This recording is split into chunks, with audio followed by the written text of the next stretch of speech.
On va faire une petite évaluation ensemble. Messieurs, mais question préalable d'abord, Jean-Michel. Est-ce que tu penses que c'est toujours possible pour Monaco au retour? Ah oui, non, mais on doit être à 55-45. Oui, c'est tout à fait possible.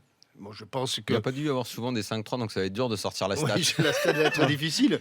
Mais bon, c'est mieux qu'un 2-0. Donc, à partir du moment où on prend comme base 2-0, c'est mieux qu'un 2-0. Donc, c'est tout à fait possible. Non, mais puis c'est surtout ce qui nous laisse penser que c'est possible. Cette équipe monégasque, depuis le début de l'année, elle a été surprenante. Offensivement, ça a été un jeu très spectaculaire avec beaucoup de buts marqués. Donc, tu peux estimer qu'ils arrivent à faire flancher cette équipe de City. Après, le plus dur, c'est de ne pas en prendre, ou d'en prendre un, mais d'en mettre 3 dans ces cas-là. Et ça, ils sont capables. C'est surtout d'avoir un état d'esprit à la perte du ballon, de faire mal à l'adversaire, de bien défendre. Tu as une stat sur les tirs, là, ce soir? Ouais, j'ai vu. Non, c'était en réponse à Daniel, parce que Daniel me disait, ouais, mais il faut obtenir les corners, les coups de pied arrêtés. Mais quand je regarde, City, c'est 6 frappes cadrées, 5 buts. Soir.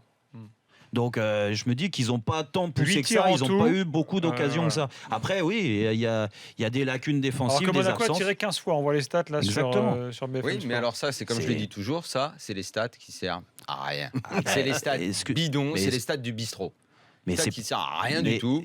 En revanche, tu devrais regarder celle des kilomètres courus. Tu verras que Monaco a moins couru que City. Mais ça, c'est bidon aussi, j'ai envie de te dire. Mais si, mais bien sûr, mon coco, c'est le ballon qui court. C'est le ballon qui court dans le football, c'est pas les jambes forcément. Le ballon, tu le fais aller plus vite, et je peux te dire que c'est plus facile. Tu sais pas à quel point tu es à la rue sur toutes les stats et tout ce que disent tous les entraîneurs. Prenons l'avis de Jean-Michel, puisque vous n'êtes pas d'accord. Sur les dernières années, sur les kilomètres par couru. Je te ressors tous les matchs, les fiches, tu verras. Les stats en sport, c'est à peu près la même chose que les sondages en politique. Non, pas toutes. Ça dépend comment tu les lis. C'est-à-dire les sondages, ça dépend comment tu les lis. Un célèbre entraîneur disait c'est comme les mini-jupes. Oui. Ça donne une idée, mais ça ne montre pas l'essentiel. Mais sur la possession de balles, par exemple, dont certains avaient fait leur cheval de bataille, on s'aperçoit que c'est absolument pas vrai. Il n'y a pas de rapport entre une victoire et la possession de balles. Exactement. Par exemple. Exactement. Pendant très longtemps, si.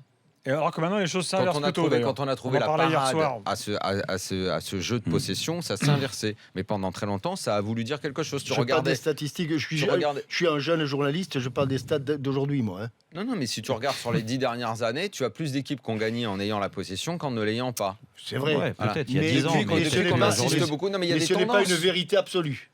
Il y a des tendances dans le foot. Aujourd'hui, suite à ce jeu de possession, tu as beaucoup ce jeu de transition qui peut être fait donc par un pressing et ces lignes resserrées, comme on voit beaucoup maintenant. C'est le Chelsea de Conte, c'est le jeu qu'Emery essaye de mettre en place. Il y a beaucoup d'entraîneurs qui font ça maintenant.